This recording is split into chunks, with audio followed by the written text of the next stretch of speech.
So it's quiz time again. Hey guys, it's Dr. Eric, the fitness physician. We're going to talk about hormones, optimization, longevity, health and performance optimization, and so much more. So I like to mix it up, throw some quizzes in there. So question number one, of PCOS, there's an increased incidence of breast and uterine cancer. This is a two-part question, true or false?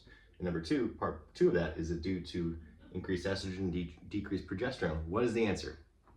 Hit me up below. So the answer, of course, is yes, there's an increased incidence of breast and uterine cancer, and other things too, insulin resistance, diabetes, cardiovascular disease, and so much more. This is why it's so important to treat. It's not just about irregular cycles or gaining weight. It has long-term health consequences. This is why I treat my women very aggressively with this, very successfully with PCOS. There is not enough progesterone typically, and it's usually due to an imbalance of this. A lot of women are still making estrogen, they're still having cycles, but they're very irregular. They can have what's called anovulatory cycles that actually will miss a period or have very irregular cycles, and you get a buildup of tissue because you have that lack of progesterone due to other factors, which I'll talk about later. But basically because of the irregularities of their cycles, because they're imbalanced, right? They're not making enough progesterone, the testosterone could be high, could be normal, could be low, estrogen is either normal or high for other reasons, which I'll talk about number two.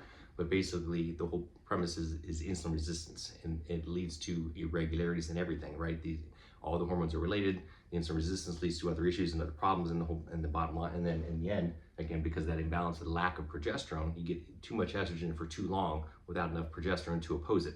And the uterine lining gets thickened. And then when they do have a cycle, it tends to be very heavy. But this irregular thickening, if it's not thinned out with the progesterone over time, it can develop what's called atypia, or meaning irregular cells, and it eventually can lead to cancer. Number two is PCOS. There's an estrogen imbalance is due to a decrease in SHBG, or sex hormone binding globulin. Trick question, yes and no. That is part of it, but there's more to it than that. Of course, as I mentioned, the main problem is insulin resistance, but part of that is because, for other reasons too, because the insulin resistance, it can lead to a lower SHBG, it can lead to other metabolic abnormalities, weight gain, irregular cycles, all the other metabolic problems of insulin resistance, which we've talked about many, many times.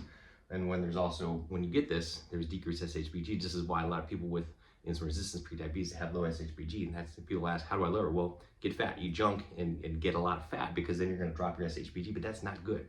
And again, I've talked about this before, where elevated SHBG is better, has lower risk of cardiovascular outcomes, cardiovascular disease, and death and cancer. So you want it to be high, and it's an indirect marker of liver health and metabolic health.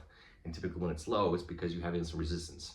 And it could be from genetic factors, but typically it's from diet, lifestyle, hormone imbalance, and so much more. So when the SHBG is low, then you have more free estrogen floating around, more free testosterone floating around. A lot of people are like, well, isn't that good? Well, it can be good, but if it's too much at too much time, again, if you have PCOS, it's not good. A lot of women have elevated testosterone, some women don't.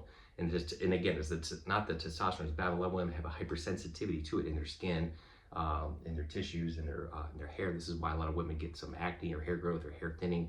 It's not that the testosterone is bad, they're hypersensitive to it. So a lot of women actually need testosterone, but we have to do other things to mitigate that sensitivity of the hair and the skin with with other treatment modalities. But again, if you have too much, this is low, get excess free estrogen, and then yes, you can get free progesterone. It affects estrogen more, and again, it leads to that imbalance that I talked about in question number one.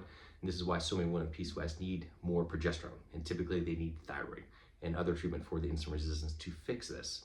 And then this can all be corrected, and over time, this is going to get better. And if they're overweight, this is going to help. We can drop that visceral fat, which is going to increase this SHBG. A lot of women with PCOS are not fat. They're not overweight. Up to 50% of women are not fat, but they still are getting fatty liver. They're still having metabolic abnormalities on the inside, even though they look well on the outside. This is why it's important to do a full metabolic panel on these women and fix this and correct this. So again, this is why PCOS is so important to do a deep dive. It's not just, oh, just give them this and they're on their way, or eat keto and you're on your way, and oh no, you're thin, so you're fine. There's way more to it, as with everything with hormones. You have to do a deep dive into everything, their history, their exam, their lifestyle, all their hormones, and fix it sequentially. This is why my Primax cellular metabolic assessment is so crucial, because it gets to the deep root cause of this, and we fix this. I do more of a deep dive than anyone else. I do a more complex evaluation, and then I'll put my ladies on this cellular optimization protocol, which does more than just hormones.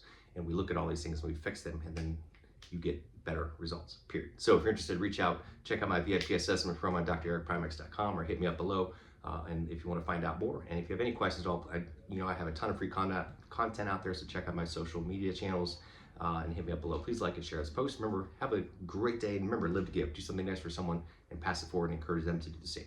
We'll talk to you soon.